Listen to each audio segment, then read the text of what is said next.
Hey, welcome to Lab the podcast. We enjoy sharing time with people whose lives and work help us embody the life and beauty of the gospel. Our next guest certainly does that, and today, super extra special day for Lab the podcast. Deeply honored to share some time with artist and sword and pencil founder Josh Nadeau. Josh is a husband, he's a father, has a master's in theological study, loves wisdom, makes beauty, all the things. But most importantly for today, our partner and friend in what I'm saying is the most dynamic artistic endeavor that V3's ever been a part of, certainly that I've ever been a part of. So, Josh, thank you for being here. Such a gift.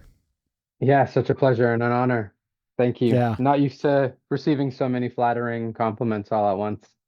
Well, when I was looking at, like, we've done an episode before, introduced you formally, and I was like, the most important thing is like friend. We've become friends, and I Yeah. have this deep admiration for you as an artist. But really, when I put loves wisdom, which is that's the philosophy, is a lover of wisdom. And I thought, yeah, you're not a philosopher by trade, but you love wisdom and you make beauty and just hmm a good soul. So this is a gift to have some time. Thank you. Yeah, likewise. I feel the same. Yeah. This we are dropping this in. Literally, I called Riley and said we have to sneak an episode in because we are partnering in something really extraordinary. And so today we're here to talk about the symphony and the cover art. We started collaborating about a year ago. It was last year with Constantine, our composer, to create Sehnsucht Symphony. And we'll get more into that. But it was along the way that we connected with you, and Josh has come up with the cover art. And I want to tell that story. I want to unpack some of the meaning behind that. But Josh, I'll just tell you, we unveiled it only about just under a month ago. And the response has been incredible. People are drawn in and you see their face just light up and they lean in and they just go, what is this? I want to know more instantly. So you have already taken the project and elevated. So well done. I I love hearing that. I mean, as you know, that's what all art is supposed to do, just kind of wake something up and draw people in. And so I don't get to see people's face-to-face reactions often when they see my art. So that's so cool. Yeah, it was cool. I wrote the book that the symphony, it's a symphonic poem. So Sehnsucht Symphony is a symphonic poem based on a book that I wrote. That word Sehnsucht is super important to Lewis and all of us who hmm have been moved by his work understand what he was driving at with that sense of longing. So we'll get into that. But when we unveiled the piece, it was at a book event at Oxford Exchange. So you'll have to go to Oxford Exchange. When you come to Tampa, they've done a really good job of creating a beautiful place. And we were right next to their conservatory. They have a conservatory place in their restaurant. And we had the piece sitting there, and every single person that walked by would like wave at us and hey, nice people, and they would immediately go over to the art and just stand there. So it does exactly what it's supposed to do. It draws you in. But here's what happened, and this is really what I was so excited to talk to you about: is people immediately are confronted by the beauty and they're drawn to it. And then they start to understand the complexity and they go, whoa, there are things happening here that intuitively I respond to, but I Yeah. don't know that I have language for it. And maybe there's something in there I remember or I've hmm seen, but I haven't understood. So one of the things I wanted to do is just have you talk about the process. So I want to start with, we Yeah. called you and said, we want you to be a part of this. We want to create cover art. And here's our hope. When you Yeah. get a project, when you get a call like that and you get a prompt, how do you even decide, like, what is it that makes you say yes? I'm at the point of my career, quote unquote, because this is what I do for work, that I just get to choose cool projects. So there's lots I say no to. You guys are amazing. And coming up with like the entire symphony and the conversations that we've had around beauty and direction and what the world could be, planting seeds that other people can be nourished by the trees that grow. I was just like, oh yeah, I'm all in. Um, So nowadays, I have the blessing of being able to say yes to people I resonate with or things I get excited about. Um, and this isn't like I got to do a couple really cool things lately, but this is like a deep core resonance. This isn't just like uh whatever. Like I've got to do some really fun coffee designs for some cool people, and I love doing that. But this is like core to who I am. Lewis has shaped my mind almost completely.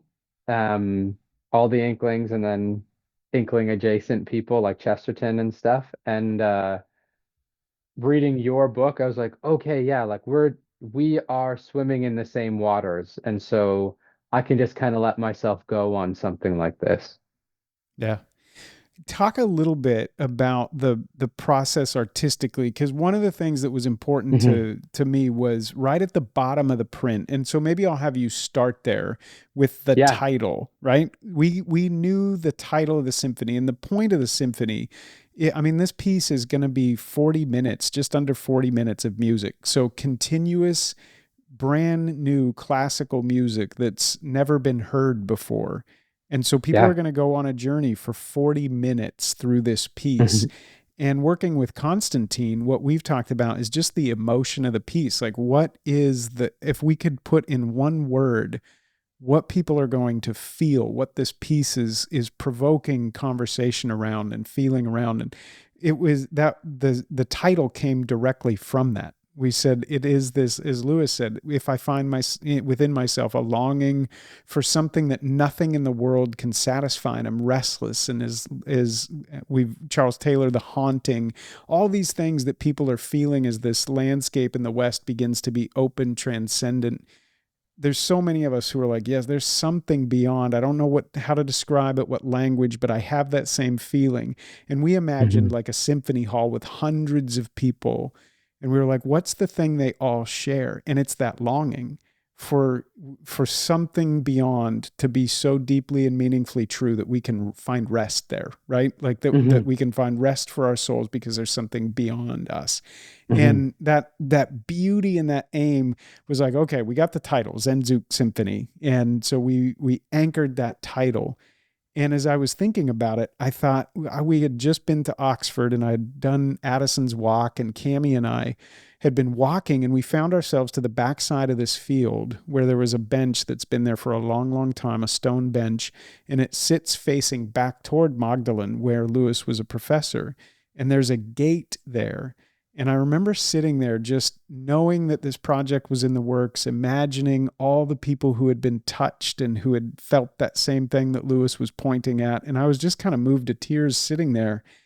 And that Mm. the crest on that gate, I was like, okay, that's our wardrobe door. That's the place where I want people to enter into this story. So I gave you that. And somehow from the prompt and the title, the book and that little gate, things started to appear. So would you just kind of unpack Yeah. for you, how did you start to construct the whole cosmic picture that you've created?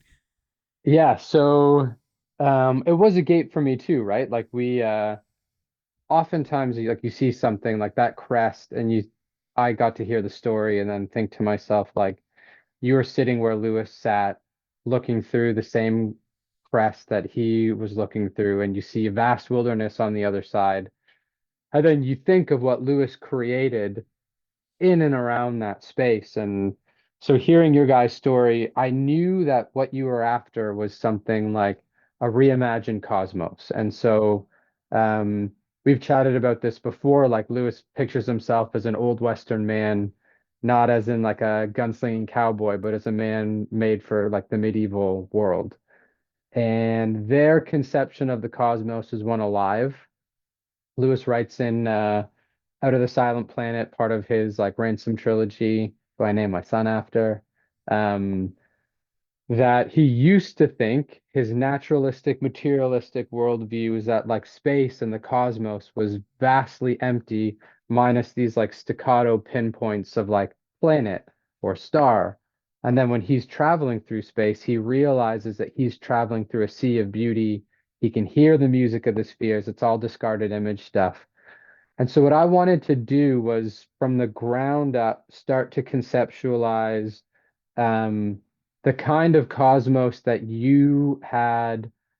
um, that you had depicted in the early parts of your book with the cave, like a reimagined Plato's cave, and then to start to create some of that longing that's going to call people up out of the cave. So one of the big pictures that I had was um, in Plato's cave, we tend to think that like a shackle breaks or someone gets let loose or whatever it is. My conception of Plato's cave is that the fullness of God's beauty, like a kind of gas, fills the cave, like an aroma Mm, fills the cave, and then people start to smell something that is more alive. And so I just started with the vision of like, okay, so you have this, I wanted to capture this enormous cosmos and the to riff on Lewis, like the scent of a flower you haven't yet seen or mm, enjoyed. And mm, so all of it was about creating the longing from like the bottom up. And then as you go up, you I didn't want it to feel like consummation, right? Because I can't do that. I wanted all the imagery up there to be more longing, just at like a higher, more clear level. Um, so Lewis, in his book Allegory of Love, he talks about Spencer's The Fairy Queen, and he says that Spencer's idea is like symbols from the top all the way down and like growing concentric circles that become less and less clear at the bottom, but still, like you said, speak to a soul. And it could be a remembering. It could just be like this feeling of like, I know what that is, but I actually have no clue what that is. And then as you go further up the hierarchy towards the source, things become more and more clear. But on this side, we just see through a glass dimly. So that was like the initial impulse. And I was like, how do I do this? mm. Yeah. Well, you feel it. I mean, that's what hit me as I wrote the book portion, the prose portion of this, and Plato's Cave really was the starting point of me. And again, I had just spent almost a year with Charles Taylor's A Secular Age and thinking about Mhm. haunting and longing and that same thing that kicked me back to Lewis. And I was like, yeah, this is the story, right? We're made for another, and Lewis is another world. And I kind of took that and said yes, and it's more personal even for me. Like, we're made for another. It's Yeah. an eros desire, it's a longing to be pierced by beauty itself, right? Like, there's this Yeah. thing in everybody, and that's what I imagine when I think about hundreds of people in a symphony hall just sitting there in our moment, in that haunted, in our disenchanted, truly Western moment, going, does it matter? Is there meaning? Why do I exist? Like, all these things that are unspoken but felt.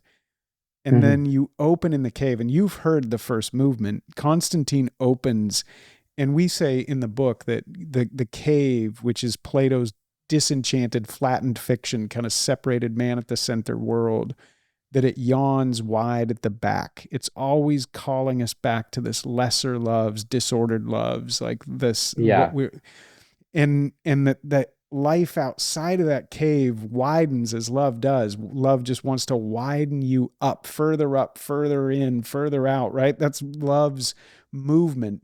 And so you really got a sense of that when I saw the cave and what you imagined there of coming up into the cosmos. And when the symphony is played, as I said, it'll be 40 minutes. We'll start with that haunted longing, but we'll be brought up all the way into, at the end, it concludes with festival and divine festival and the whole cosmos, more of what Lewis was imagining, dancing, tingling, a festival, not a cold machine. That's kind of the two Yes. counterpoints. And so you kind of constructed that right at the center, like you anchored this kind of victorious, a very strong image of Christ at the center. I've been Yeah. asked that by a few people who have said, like, that is like you're making a statement. And when you see that Yeah. piece, what made you choose not just that image and the strength of Mhm. that image, but then the banner attached to it? A few people have asked me particularly about that. Yeah. So, Maximus the Confessor wrote a book essentially about the cosmological Christ, that we understand all of the cosmos through Christ, that he is the source of the cosmos, and that everything is a gateway to see that. And so he mentions tons of things, and you can take something even as like the changing seasons, that winter turns to spring, you have resurrection and blossoming life. Um, and it's not that like we come up with a resurrection story because of spring. It's because Jesus is the center of the cosmos. Resurrection can happen. Seeds can die and grow again. And so the East is their mode of spirituality is victory, and they understand the cosmos through victory. And so I find that to be a very powerful image that resonates with me. It's um when I think what I wanted to convey was a strength that is so often lacking in the modern time. Like we are scared of power and scared of strength because we've seen abuse. But when you see the power of Christ who conquers the grave, who calls people up out of the cave, who invites them into fullness, you realize that he's facing humanity's greatest enemies. And he conquers, he wins. And it's a strength that invites us into freedom, safety, wholeness, life, joy, peace, beauty, everything. And so I always want to convey Jesus as strong, as Mm. kingly, as victorious, as the kind of like powerful um, anchor with which we can connect ourselves to and never be afraid of being unmoored, right? We live in a time that is just like you said, disenchanted. It's unmoored. That's why the chaos waves are there. Mm. Um, because the world is tossed to and fro on every wind of doctrine, and then you have something solid, like Hebrews says, like everything will be shaken until only that which cannot be shaken remains. And that's a lasting city whose builder and architect is God. So it's not going anywhere. And praise God for that. So like that was the energy behind it. You have like the pierced hand of blessing that Jesus is giving. So like we know that his power is made manifest through his resurrection and sacrificial death. Um, and so like that to me is just the center of what brings you, it's up the ladder, right? So Mm. it's up the hierarchy. It goes from the shadow, the cave, the chaos, the barrenness.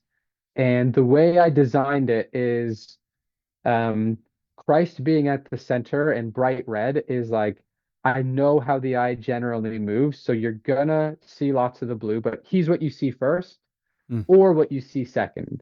So Mm-hmm. you either see him first and you follow your gaze down and you see the cave, or you see the cave and you follow your gaze up. And then all the peripheral images give meaning to that center thing, which is here is humanity dead, ascending up into life. And where's life? Like that's why Jesus is standing on a gold. I could rant forever, but it's why he's standing on that golden disc. The earth is his footstool. He Mm. rules over it. Mm. And like as you start to pass through, you start to pass through like, okay, I'm going into a new domain, right? This is a wild domain. Like that whole Lewis thing of like, he's not safe, he's wild, but he's good. And I wanted to capture it. So like, yes, there's a created order, but the created order is for good things to run wild. Yeah. It's so cool that just to have this conversation, my Yeah. imagination when we set out for this is the cover art wasn't like just extra or because you have to. Of course, you got to put something on the cover. It wasn't that. I had a story behind it that as a kid, I Mhm. used to listen to records at my dad and mom's house. And my dad had Elton John records and John Denver records. That was the season that I grew up in, John Lennon records, and you would open them up and there was always a story. You would see like these beautiful album covers where they had room to tell a story. And I remember sitting as a Mhm. kid for hours listening to records, sitting on my mom and dad's floor, and you had pummy block, cabinets back then with like plywood shelves and the record player, the whole thing. That we grew up like that. I And I love it. remember sitting there just listening to albums, and I would sit there and just hold it. I would hold that album cover in my hand. and the whole story would unfold. And I would just be mesmerized by this corner or that corner or this image or that image. And my imagination for this project is I thought, man, and you said this in your comments on the post when you unveiled this piece, that like we may not see the fruit of the deep impact of what we're trying to recover or help point back to.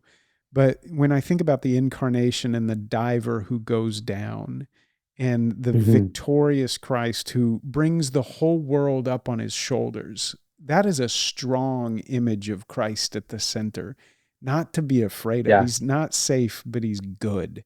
And to recover some of that and to have kids or young people or any of us just sit and just look at an image and say that something cosmological. That's why I love Colossians 1 is the thing for me of just like Yeah. the supremacy of Christ is not just this, nice thing we say. It is the entire created world at its center is Hmm. unfolds from this resurrected Christ, and Yeah. the every other meaning or significance is somehow pointing directly back towards that deepest meaning and significance. And that's what I hope people will enjoy this when the album comes out. We're recording in November, and we cannot wait for people to have actual vinyl pressings and albums and sit in your living room with your kids and family. But one of the things that was special was taking this kind of art and Hmm. really saying, let's put it back in the home, and Hmm. not just musically, yes, with an album cover, but we had this dream that there would be 100 people who would kind of lock Yeah. shields shoulder to shoulder and say something, a story like that. It's in our moment.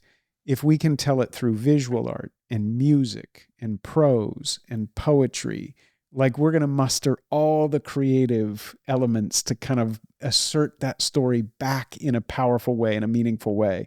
That's what we want to do. And we were looking for 100 people. And I was thinking about that. And we reached out to you and said, have you ever done something where you've signed and commissioned like a limited edition print? That was kind of where the imagination went. We threw that out to you, and you generously said, yeah, let's do it. So Hmm. you worked with a printer, and we created a Yep. hundred fine art prints. Just talk a little bit just even about that process, because some of us don't even know how special that is, that a project Yeah. like this isn't just for an album cover down the road, but there's a way that this can hang in my home. Yeah, there's a lot to art. Like and I'm not saying this to throw shade, but our modern time is very like illiterate when it comes to art and then creating beauty and having a home that is a beautiful space.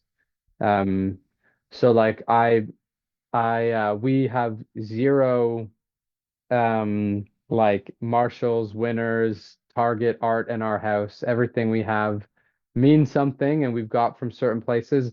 And it's an impossible thing to measure what beauty does to a person. So we had family over, and we've taken a long time to make our house very beautiful and invested a lot of energy and money and time into it.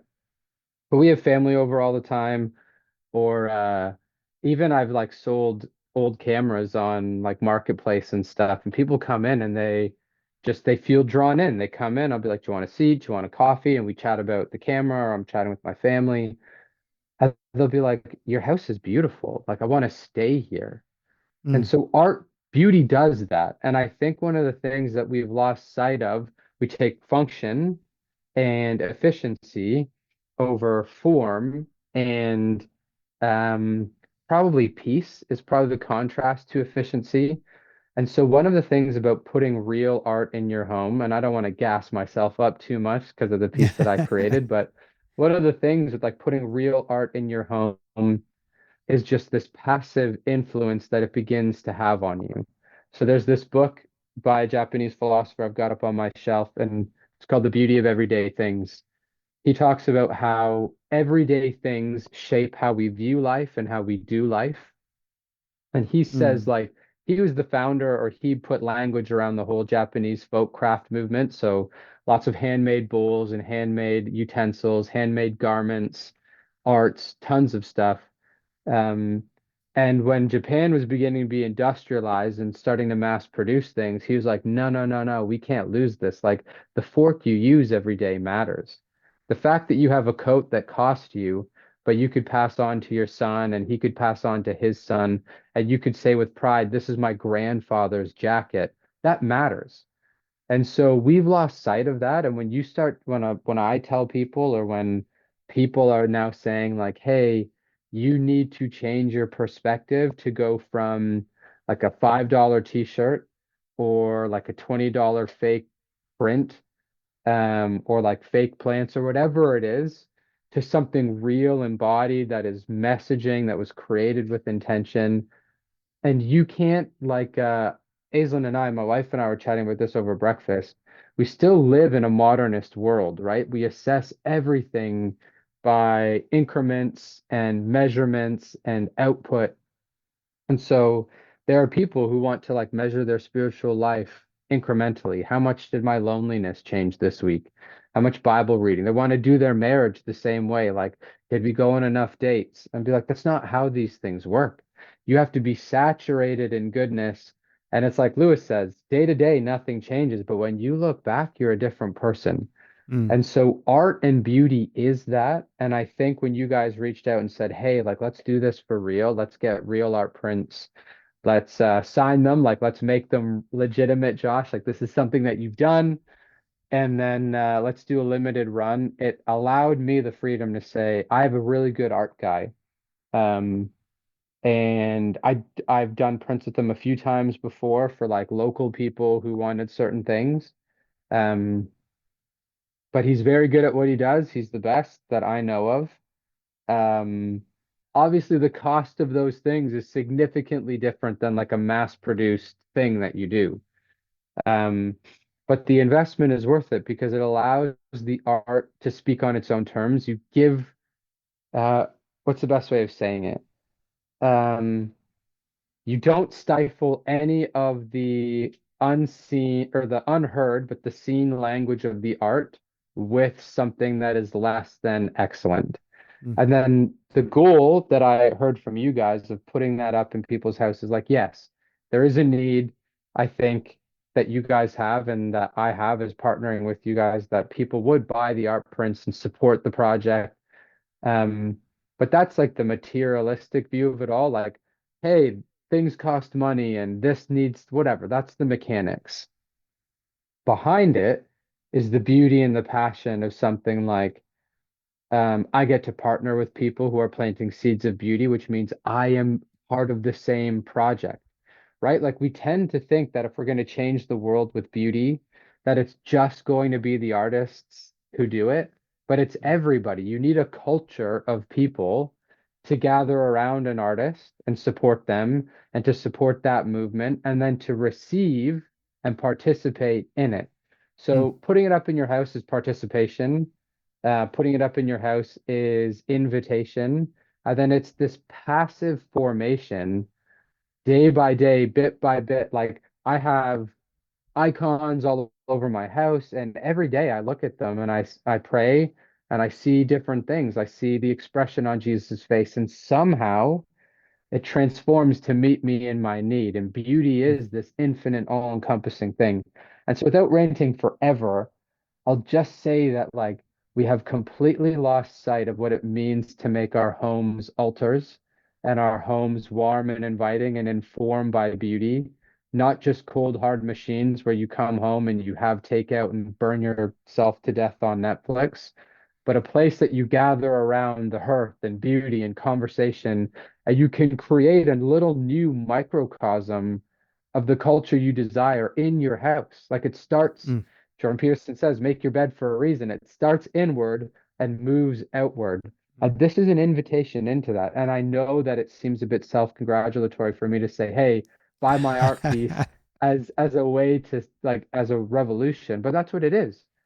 Like where your treasure is, there your heart will be also. And if you treasure beauty, and if you desire the world to be transformed by beauty, don't do yourself a disfavor by continuing to buy trinkets and um I only have really abrasive language for this, but don't do yourself a disservice by buying something ugly when you could nourish your soul bit by bit on something beautiful. Yeah. Josh, I just, when I come home, we hung we got number 7 of the signed prints. My wife and I bought that one and hung it up on our wall next to our dining room table. And so I'll sit now and I'll eat and I'll look right across from it. And what I love, we've got 4 kids, and I love what you said. I'll probably have to have you remind me, but just the way that we see the world and imagine the world to be, the things that we're open and porous, we're receptive beings.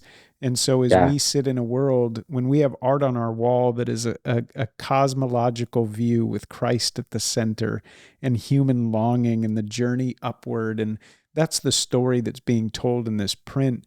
And everybody who comes to our table is like, tell me about that. Right. And yeah, instantly we're launched into this meaningful conversation. And it's amazing what comes, because people say, oh, wow, I never knew that, or I saw that, or I grew up reading that book, or I thought I knew what that meant. Right. Like, so it's been so yeah. fun. And And I then people, really, I'm sorry to, no, go. oh, I'm just, and then people take it, and when they go out into the world, they get to say to themselves, like, have I never seen the world before? Have I looked at it as like stuff and carbon and oxygen and material and machine and cog? And now I can look at like a blade of grass that's always growing upward and under the light of the sun and be like, am I like that blade of grass that's always needing to grow upward under the light of the Son of God? And so it's a new vision. And then you'd be like, oh, Jesus Christ conquers is at the center of my life. And so like you don't, we don't, it is beauty and it is in your house and it is conversation, but then people get to carry beauty in their souls. And Mm, then everywhere they go, they just like they don't know it, but that's what you start doing. You start making your life romantic and beautiful again. mm, And once you start, you can't stop. There's a reason why people who like art are obsessed with art, mm. who like beauty and music and poetry and food and drink and nature and like the table. You can't get enough because you always need more. It's the longing. Yeah. Yeah, it's the longing, and you made the turn right there. You even said it. The title of my book is Now I See, and it comes very overtly from that John 9, I was blind but now I see. But the more subtle piece that maybe people wouldn't catch is that that's what Lewis, when he first looked at his faith, when he was imagining a biscuit tin lid and saw beauty for the first time, and in his looking back at his development of faith, he ends the story at Whipsnade Zoo, and he says, and it's almost Eden again. And that's his now I see moment. All of a sudden, he's Yeah. looking through the world, and he imagines, he looks around and he goes, oh my, I looked at Yeah. this thing, but now I find myself looking through it. Now I see. And that longing that I had has been met. And so that's the whole story. Sehnsucht Symphony is to take us on this journey to say, yes, that longing, don't discard it. It's there, and pay attention to it, and let this provoke that sense of longing, and then carry you up into what is real and what the world actually is, with Christ at the center, and ending in divine festival, so that you can say, now I see. And that the Yeah. ordinary things, spaghetti becomes more rich and laughter becomes more potent. And once you start, it never goes back. And I think that's the new creation. It's the entering into a whole new way of being. So, Yeah. ah, Yeah. Zach, I love that. I agree. There's no so going good. back. You can't. Yeah, and that's what we hope. So again, we dropped this conversation in because we were so excited, and people were saying, "I want to know more about the art. Can we just get on the phone with?" And we said we probably can do that. So here Oh we yeah. are with you to explain a little of it. There are 100 of these prints, and again, to go back to it, the hope is that Constantine, the composer, Josh, the visual artist, our team that's carrying this project forward and stewarding it forward, would link arms with 100 other people who would hang this in their home and become an advocate of this way of creating beauty and investing in something and saying, hey, we are going to make a contribution to generations that we may never know, but that is a meaningful step forward in our moment. And I want to start in my home and with my family. So 40 people have already secured a print. So 40 of them are already gone, but there's 60 left that people can participate. And I would just invite everybody listening to this episode. Like, I'm so glad you get to know Josh. I fell in love with his art from a distance, but that love became a whole different thing when I got to know Josh as a person, and the kindness and the thoughtfulness, and then the depth, like plunging into like, oh, this is, I think the first time we talked, you said, I'm a theologian and a philosopher first, then an artist. And I thought, now this is someone who I want to support the art that you make because of who you are. And I want to keep Mm. fanning the flame and see you create more beauty. So for everybody listening, there's a way that you can partner with this project. 60 people left that are hearing this episode. I would just ask you to consider going to our website. It's VUVIVO.com. And right there, there's a Sehnsucht Symphony tab. You can click on that, or you can go to the collective and buy a print. And 100% of the proceeds of that print, Josh was super generous in donating his. There's no royalties, nothing like this. The investment of this print directly will go to fund the symphony project, and we're going to record this piece in Brno in November. And after that, then we'll press it on vinyl. We'll share it in a lot of different ways. But this is the first way that you can participate and be a part of Sehnsucht Symphony, and then begin to help us tell the story. So I would just Mhm. invite you to do this. Josh, I mentioned it earlier, but one of the supporters from your community already purchased a print, and it shipped out to Minneapolis. And so every time it ships out, there's a description of every element. Josh actually went through and told the story of everything that he layered into it because it's so rich. But one of your community in Minneapolis bought the print. And so I love this, that all over the world, we're going to start getting pictures. We've already gotten them from people who are hanging them in their living room. They're That's so framing cool. them. Some people with brass, some people with a wood frame, but they're taking pictures and sending them back. And we're able to put them on a map and say Minneapolis, Portland, Oregon, down here in Tampa, across the country, these prints are going to start showing up. And that becomes this community of people who really did make a symphony project possible, which is pretty epic. So, Yeah, it's amazing. It's like many hands make light work. And I know like there's like the brass tacks of all this stuff of like symphonies don't erupt out of the ether and like out of just every single part of it is like to do something well, like you need experts all along the way. And I just like I what's the right way of saying this? We live in a time that's very saturated with people who are like, buy into my new movement. And there's like, I know that there's like a cultural burnout from like, well, this person told me that this was going to answer all my problems and solve all my things. And so like I get jaded when when I hear the stories of like, hey, please. But this is very unique. Like this is not about a movement. This is not about a wallet. This is like, hey, we feel compelled to just take an idea and make it as beautiful as we can visually from an auditory perspective to create a symphony, which like who does in the modern mm. era? Um, and just to be like, yeah, this is our way of changing the world with a little bit of beauty. We'll add a bit of beauty. And in my mind, the reason why it was so easy to partner with you guys and, like you said, be as generous as I could was because I do believe in it as well. And um, I know, yeah, I know. It's amazing what you guys are doing. And so I wanted to partner up, which is why I was delighted to do so. And I'm hoping that there's at least well, there's only space for 60 more people for the print. So I'm hoping that those get filled quick because it'll make everyone's life and heart and peace a lot easier. Yeah, it's going to be cool. I think starting with, you mentioned not everybody's doing a symphony, but classical music is ordered music. And even Yeah. sonically, when we talk about the world, the cosmos, why classical music? Why not make a 4 minute song in some other way, which is all beautiful. But we said there's something about classical music that's cosmological, that does touch the music of the spheres. It's ordered, it's rational, it's proportionate.